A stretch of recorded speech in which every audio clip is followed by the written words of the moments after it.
जोर से हम लोग कहेंगे नरेंद्र मोदी जिंदाबाद। के धनी संगठन के लिए समर्पित हम सभी के प्रेरक ऊर्जा के स्रोत ओजस्वी वक्ता हमारे सांसद सारण के लोकप्रिय हमारे मुख्य सचेतक और तरैया जो मेरा पुराना विधानसभा था वहां के माननीय भारत माता की मां गंगा, माता अंबिका भवानी, बाबा हरिहरनाथ के ई पवित्र भूमि के हम प्रणाम करत बानी। बिहार के मेरे भाई बहनों और खास करके बिहार के मेरे नौजवानों, मैं आज आपको एक गारंटी देता हूं।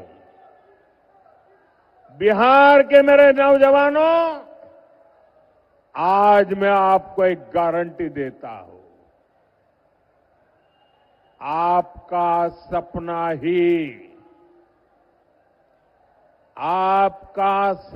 ही मेरा संकल्प है।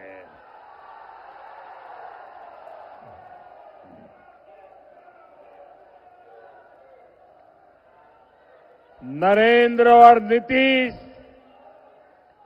आपके सपनों को पूरा करने में जुटे हैं। बिहार में सुशासन से समृद्धि की यात्रा अनवरत चलती रहे, इसके लिए भाजपा एनडीए के इन सभी साथियों को विधानसभा जाना जरूरी है और इसलिए मैं आज इन सब के लिए आपके आशीर्वाद मांगने के लिए आपके पास आया हूं।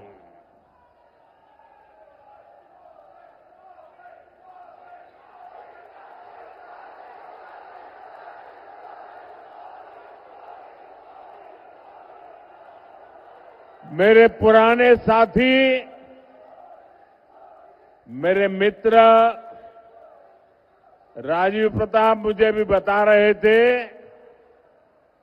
कि कई लंबे 48 घंटों से बारिश धूम चल रही थी।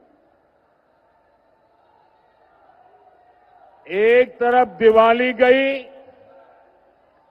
छठ पूजा का इतना पवित्र महत्वपूर्ण त्योहार और इतनी सारी बारिश, इसके बावजूद भी छपरा का जो माहौल मैं देख रहा हूं वो यही कह रहा है, फिर एक बार एनडीए सरकार, फिर एक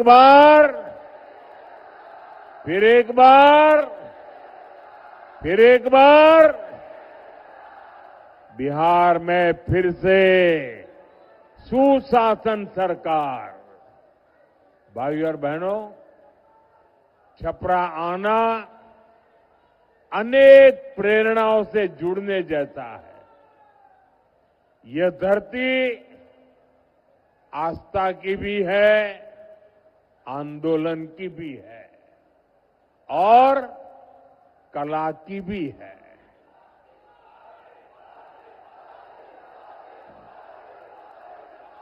इस मिट्टी में जादू है जो शब्दों को भी जीवंत बना देती है। भिखारी ठाकुर जी ने इसी मिट्टी की महक समाज के संघर्ष और लोक जीवन की पीड़ा को गीतों में पिरोया था। भोजपुरी और समाज की जो सेवा उन्होंने की, वो आने वाली हर पीढ़ी को प्रेरित करती रहेगी। साथियों, मैं भी पूर्वांचल का सांसद हूं।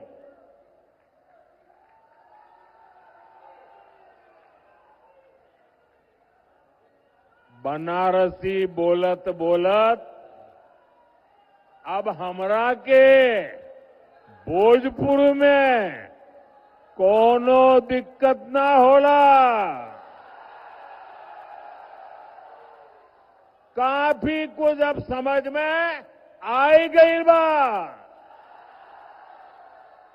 इसलिए साथियों, जब मैं भोजपुरी का सम्मान देश और दुनिया में देखता हूं तो गर्व से सिर ऊंचा हो जाता है।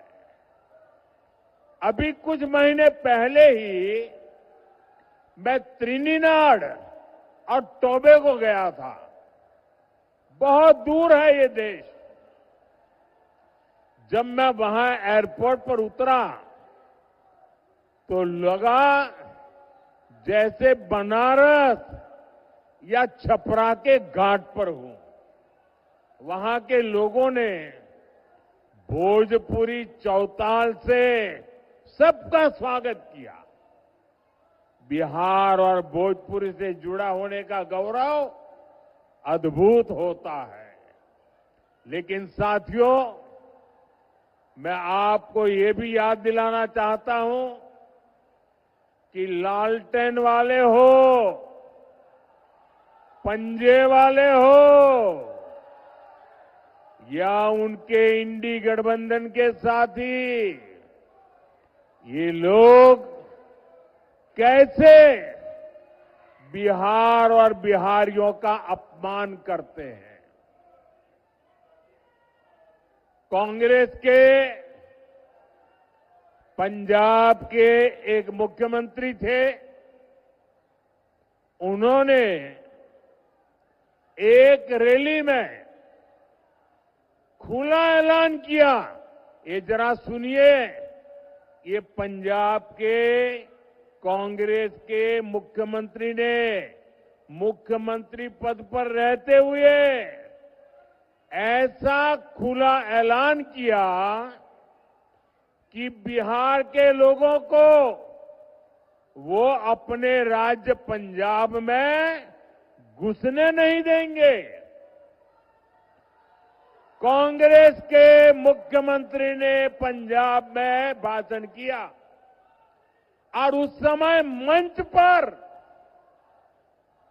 उन्होंने तो भाषण किया, उस समय मंच पर गांधी परिवार की एक बेटी जो आजकल पार्लियामेंट में बैठती है, वो जब एक बोल रहे थे कि पंजाब के लोगों, बिहार के लोगों को पंजाब के मुख्यमंत्री पंजाब में घुसने नहीं देंगे, और ये कांग्रेस के इतने बड़े परिवार की बेटी खुश होकर के तालियां बजा रही थी। उधर तेलंगाना और कर्नाटक में कांग्रेस के नेता बिहारियों को गालियां देते रहते हैं। तमिलनाडु में डीएमके के लोग बिहार के मेहनतकश लोगों को प्रताड़ित करते हैं, और बिहार में आरजेडी क्या करती है? इतना सारा हो रहा है, आरजेडी को सांप सूंघ जाता है। और इस बार तो इस चुनाव में इन लोगों ने सारी हदें पार कर दी है। जिन लोगों ने अपने राज्यों में बिहारियों को गालियां दी, उन लोगों को कांग्रेस ने बिहार में चुनाव प्रचार में बुला लिया। साथियों, ये सब अचानक ऐसे ही नहीं हुआ है। ये बिहार के चुनाव में कांग्रेस की सोची समझी साजिश के तहत हुआ है। कांग्रेस चाहती है कि आरजेडी का ज्यादा से ज्यादा नुकसान हो और इसलिए कांग्रेस बिहार विरोधियों को बिहार चुनाव प्रचार में ला रही है। एक उदाहरण है कि आरजेडी कांग्रेस की लड़ाई कितनी बड़ी होती जा रही है। साथियों, हमारी संस्कृति, हमारी आस्था, हमारी धरोहर, यही बिहार की आत्मा है।